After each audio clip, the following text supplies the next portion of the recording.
আপনি দুধ পান করানোর দায়িত্ব বাবার। বাবার যেহেতু জিনিসপত্র নেই, এই জন্য মা পান করিয়ে দেয়। মা যদি পান না করায়, আসসালামু আলাইকুম ওয়া রাহমাতুল্লাহি ওয়া বারাকাতুহু। মিশকাত চ্যানেলে যে যেখান থেকে আমাদের ভিডিও দেখছেন দেখবেন, প্রত্যেককে স্বাগত জানাচ্ছি। আপনাদের খেদমতে ইসলামী শরিয়ার নিরিখে কোরআন সুন্নাহর আলোকে আমি একটা বিষয় নিয়ে হাজির হলাম। যে বিষয়টা, দুধ পান করানো সন্তানকে কার দায়িত্ব। সন্তান প্রসবের পর, সন্তান জন্মদানের পর ওই সন্তানকে দুধ পান করানো, এটা কি বাবার দায়িত্ব নাকি মায়ের দায়িত্ব? এ ব্যাপারে ইসলামী শরীয়ত তথা কোরআন হাদিস কি বলে, আমি আপনাদের খেদমতে সে বিষয়ে আলোকপাত করতে চাই।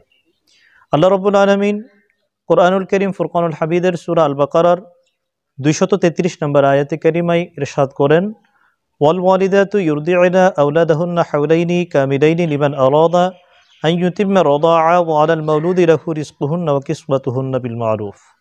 এই আয়াতে আল্লাহ রাব্বুল ইজ্জত বলেন, আর মাতাগণ তাদের সন্তানদেরকে পূর্ণ 2 বছর দুধ পান করাবেন।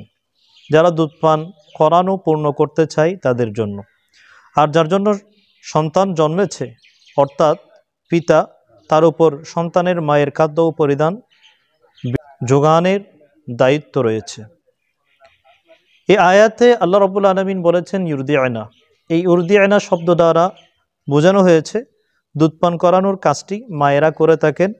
এটি একটি বাস্তবিক, আদতগত এবং স্বাভাবিক মায়ের ভূমিকা।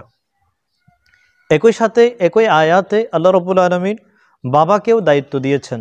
আল্লাহ বলেছেন ওয়ালাল মাউলুদি লাহু, অর্থাৎ দুধ পান মায়ে করাবে ঠিক, কিন্তু মায়ের ভরণ পোষণ, মায়ের আসবাবপত্র, মায়ের যাবতীয় সব কিছুর যোগান বাবাকেই দিতে হবে।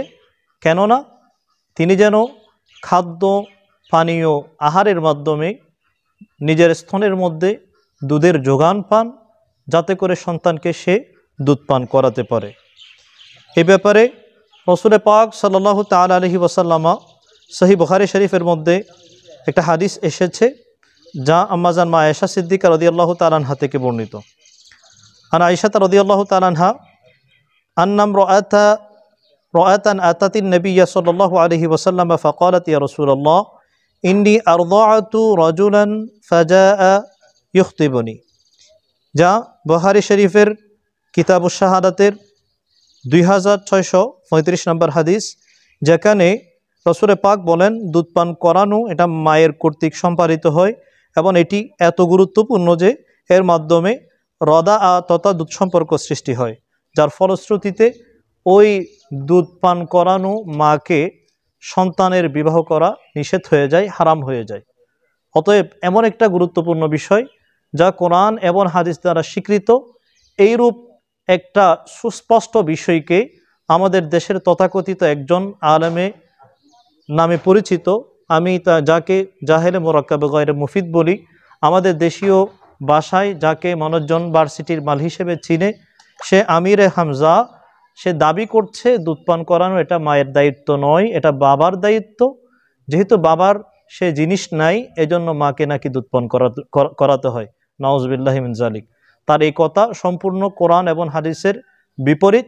আল্লাহ যেন তার এ জাতীয় কথা, এগুলা আমাদের যেন আমলে নেওয়া থেকে আল্লাহ আমাদেরকে বিরত রাখে।